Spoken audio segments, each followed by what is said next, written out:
Je fais le tour du monde des films et dans cette vidéo, je vais te conseiller des films des pays commençant par la lettre C. Pour rappel, je me suis donc lancé cette année le défi de regarder un film par pays, donc 195 pays reconnus par l'ONU, donc 195 films. Pour choisir les films, je regarde donc si le ou la réal est originaire du pays, si la production a eu lieu dans le pays en question et si je peux voir le film. Plateforme, DVD, YouTube, même Vimeo, des films que j'ai vus en festival il y a des années.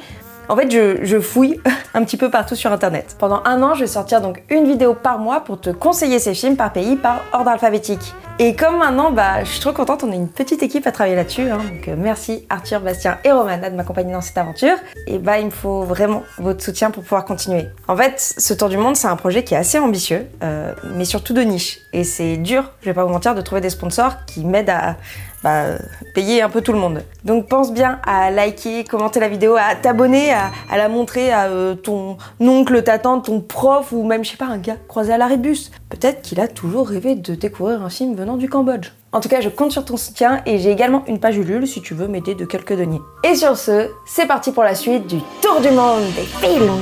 Yeah.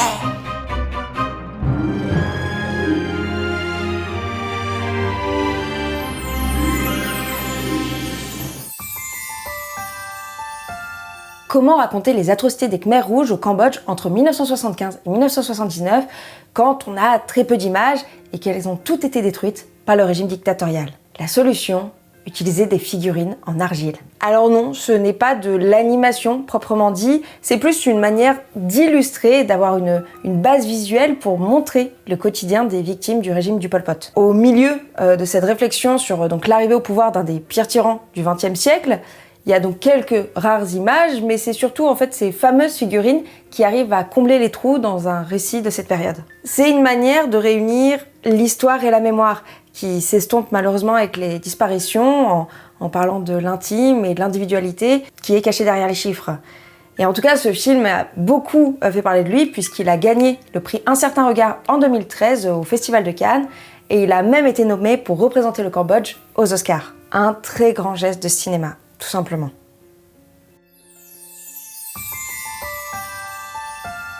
Mambar doit s'occuper de tout, de sa mère, de ses enfants, des habits qu'elle fabrique, dont elle tire très peu d'argent.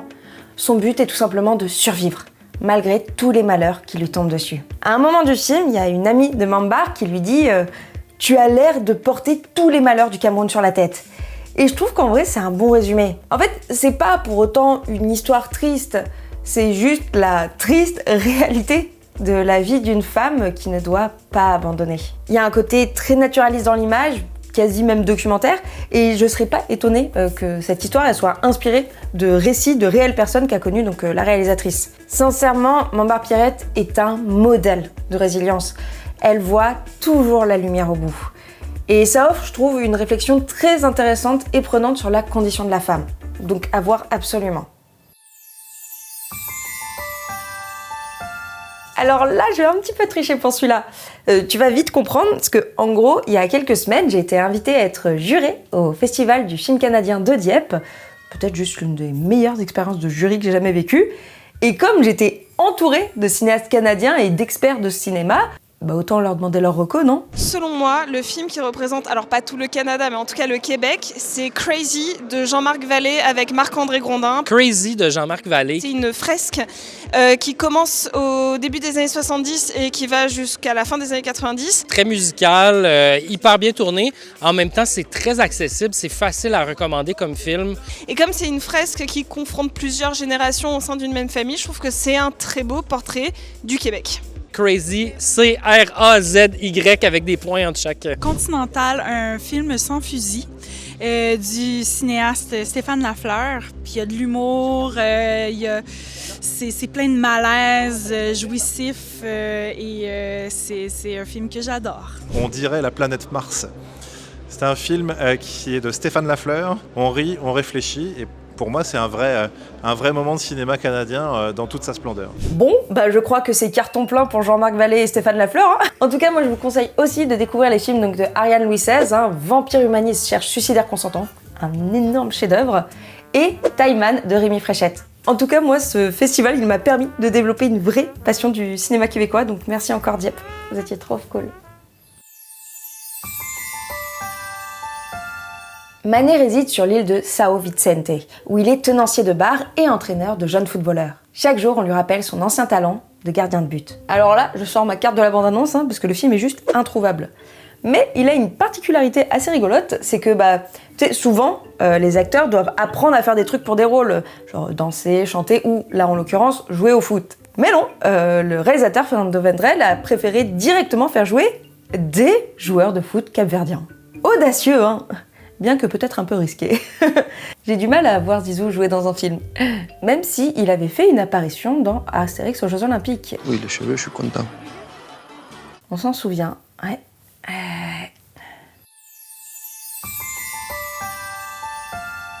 Gonaba est inspecteur régional de l'enseignement et il se sent très mal après avoir travaillé pendant des années sous un régime militaire. Quand il rencontre les Bahaka, un groupe de pygmées nomades, il se rend compte qu'ils sont maltraités par la société et qu'ils sont aujourd'hui menacés par l'urbanisation. Il s'agit du tout premier long métrage tourné en République centrafricaine. Les deux réalisateurs en fait ont voulu adapter le roman éponyme de Étienne Goemide, un petit peu dur à prononcer, mais qui était donc déjà très engagé et avec un positionnement limite révolutionnaire. C'est une histoire sur la difficulté de comprendre et de respecter la culture de l'autre. Déjà, en fait, le terme pygmée, il est utilisé alors que c'est un terme qui est péjoratif de base. Mais le fait que le film s'intéresse à l'exploitation et au racisme entre les Africains plus modernisés et un peuple autochtone, ce qui est plutôt assez ironique vu ce qui s'est passé avec les colons européens, ça le rend d'autant plus intéressant. L'histoire prend place pendant les révoltes étudiantes de 2018. Julia, une étudiante en musique, rejoint les mouvements féministes qui luttent contre les violences et harcèlements sexistes et sexuels qui ont lieu dans son école. Et tout ça sous forme d'une comédie musicale ultra engagée. Je ne comprends pas pourquoi personne n'a parlé de ce film. C'est pour moi juste un des films les plus utiles et importants sur le féminisme que j'ai vu depuis des années. Il a ses défauts, bien sûr, mais son message est tellement fort, avec des moyens absolument incroyables, une mise en scène folle. En fait, il éduque sur le consentement et les zones grises, il parle de sororité, mais aussi du rapport entre le féminisme radical et celui qui est parfois un peu plus consensuel, sauf que personne l'a vu. Il a été présenté au Festival de Cannes en 2025, il est sorti en France, mais dans une quasi-indifférence. À peine plus de 18 000 entrées sur 64 copies. C'est ce qu'on appelle un bide. Mais en vrai, c'est typiquement le genre de film qui divise, parce que d'un côté, t'en as certains qui parlent d'un film puissant, nécessaire, presque révolutionnaire. Ils adorent son énergie, sa mise en scène, le fait d'oser mélanger comédie musicale et féminisme. Et de l'autre, t'as des critiques de gens qui le trouvent trop confus, trop démonstratif, presque maladroit en fait. Il y en a qui pensent que justement le propos est vachement simplifié et que les chansons ne fonctionnent pas. En fait, c'est comme s'il y avait trop de trop de bruit, trop chargé, trop appuyé, Mais justement, moi je trouve que c'est ça qui est fort dans le film, c'est qu'il fait aucune concession. Il tente des choses absolument radicales. Mais soit t'es emporté, soit tu décroches totalement. Après, c'est sûr qu'il a souffert de la comparaison avec Emilia Pérez, qui est donc sortie un an auparavant, et forcément, les gens se sont dit « Oh non, une autre comédie musicale féministe qui est réalisée par un homme !» Parce que oui, la blague, c'est que c'est un film féministe réalisé par un homme. Mais je trouve que justement, il y a beaucoup d'autodérision en fait à ce propos dans le film. En tout cas, pour moi, c'est un énorme coup de cœur. J'arrête pas d'y penser en boucle depuis que je l'ai vu. Et j'ai trop envie que tout le monde le voit pour pouvoir enfin en discuter avec les gens. Tu vois un petit peu ce genre de moment ? Dans la Chine du XVIIIe siècle, le maître d'arts martiaux Li Muibai tente de retrouver son épée légendaire, Destinée, volée par Jiao Long, une jeune noble rebelle en quête de liberté. Entre combats spectaculaires, amour impossible et quête spirituelle, les destins de Li Muibai, de Shu Lian et de Jiao Long s'entremêlent dans une histoire de passion et d'honneur. Alors oui, c'est compliqué, on va pas se mentir, de résumer en quelques mots cette fresque gigantesque qui est Tigre et Dragon, qui est sûrement, je pense, l'un des films les plus importants du cinéma chinois. Mais en tout cas, il signe le retour du cinéaste taïwanais Ang Lee, 5 ans après qu'il soit passé à Hollywood, pour tout simplement, je pense, son film le plus ambitieux possible. Il permet aussi de faire revivre un genre culte du cinéma asiatique des années 60-70, Yu Xianpan, donc le film de sabre chinois, avec ses codes visuels uniques, ça mêle de la voltige, de l'escalade et des combats en armes rapprochées, c'est dément. On a aussi un casting absolument incroyable avec Chow Yun-fat, donc l'acteur fétiche de John Woo, et Michelle Yeoh, qui était déjà à ce moment-là devenue une star parce qu'elle avait été une James Bond girl. Évidemment, le film est un énorme carton, hein, il va même jusqu'à remporter l'Oscar du meilleur film étranger en 2001, mais c'est surtout en fait un film dingue où le grandiose se mêle à l'intime, où l'émotion et la poésie sont toujours les moteurs des images, et surtout, c'est un film culte, et à raison. Ah, et j'en profite pour ajouter un petit point, parce que vous êtes très nombreux à m'avoir demandé si j'allais parler du cinéma taïwanais, hein, parce que Taïwan ne fait pas partie de la liste des pays reconnus par l'ONU. Donc justement, avec ce film, c'était un peu une petite manière pour moi d'inclure Ang Lee, même s'il y a moyen que lorsqu'on sera au pays hanté, j'en glisse un autre de lui, hein, parce que je l'aime beaucoup, on va pas se mentir. Yanis veut quitter Chypre avec son chien surnommé Jimi Hendrix.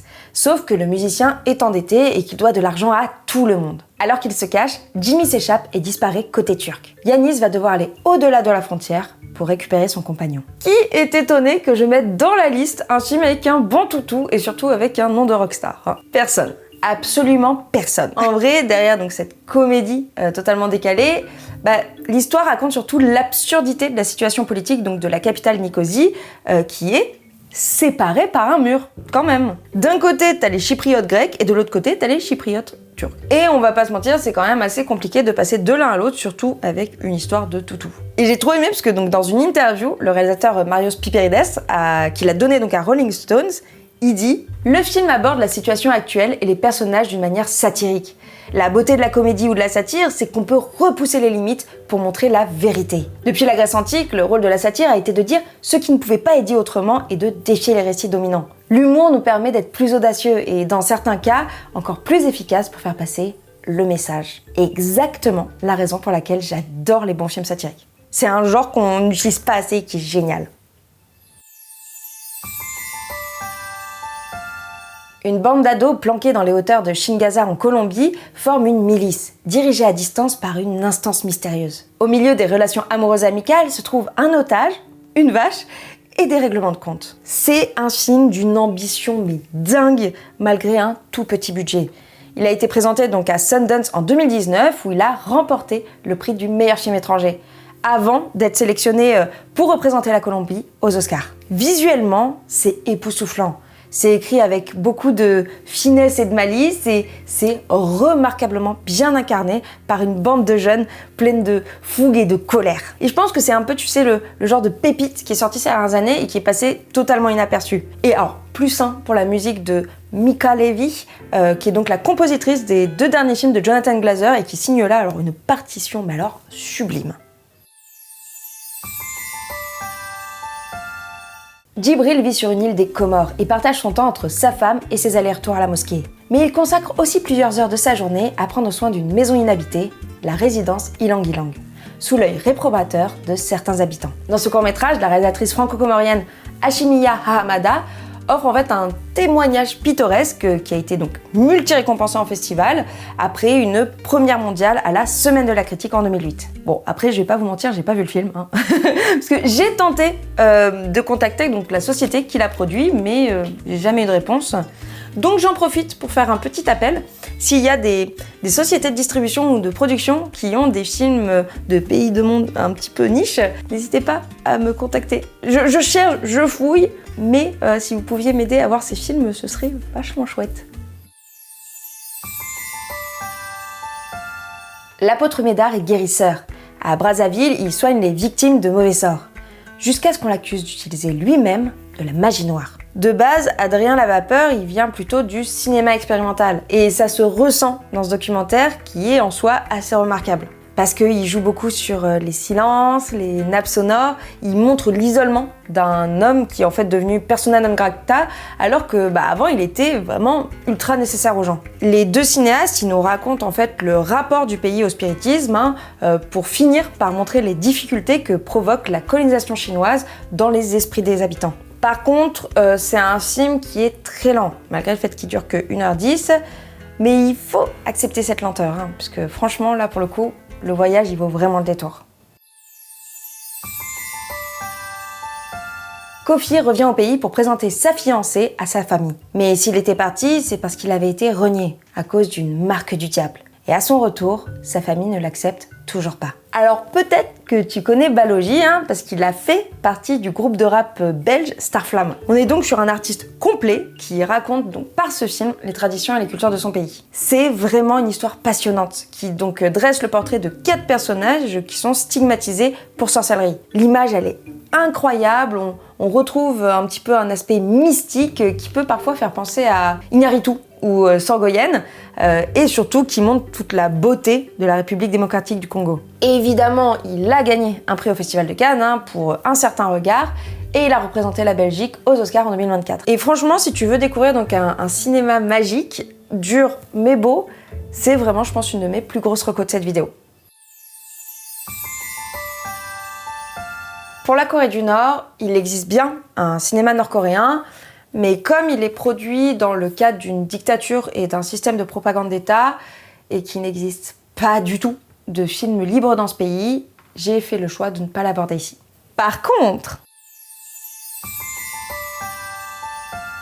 dans une petite ville de la province du Gyeonggi, Mija vit avec son petit-fils qui est collégien. C'est une femme pleine de curiosité et qui aime soigner son apparence. Le hasard l'amène à suivre des cours de poésie à la maison de la culture de son quartier, et pour la première fois de sa vie, à écrire un poème. Alors, je sais ce que vous allez me dire. Mais pourquoi t'as pas choisi un Bong Joon-ho? Et tout simplement parce que dès qu'on parle du cinéma sud-coréen, on cite Bong Joon-ho. Et évidemment que j'adore son cinéma, mais juste j'avais envie de vous faire découvrir autre chose. Et je trouve que chez Lee Chang-dong, même si c'est un cinéaste qui est quand même connu, ce film en particulier, il est un petit peu moins. Alors qu'il est d'une pureté mais incroyable. En découvrant la poésie, Mija apprend à chercher la beauté autour d'elle, à s'émouvoir des choses simples de la vie, même si cette vie n'est pas toujours facile. Et oui, le cinéma sud-coréen est, je pense, peut-être l'un des meilleurs depuis ces dernières années. Mais voilà, je sais pas, j'avais envie de vous partager cette petite fenêtre de douceur pour réapprendre à s'émerveiller de la vie.